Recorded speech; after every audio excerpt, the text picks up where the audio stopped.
కృతజ్ఞత స్తుతులు ఎప్పుడు చెల్లించాలి, ఎలా చెల్లించాలి?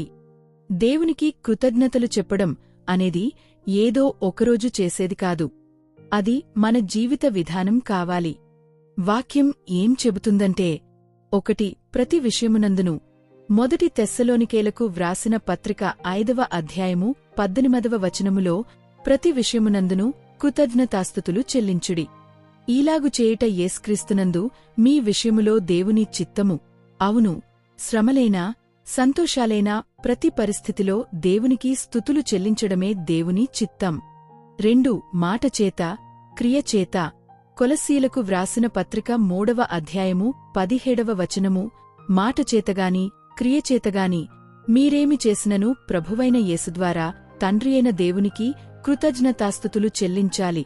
మన మాటలు మన పనులు దేవునికి మహిమ తెచ్చేవిగా ఉండాలి.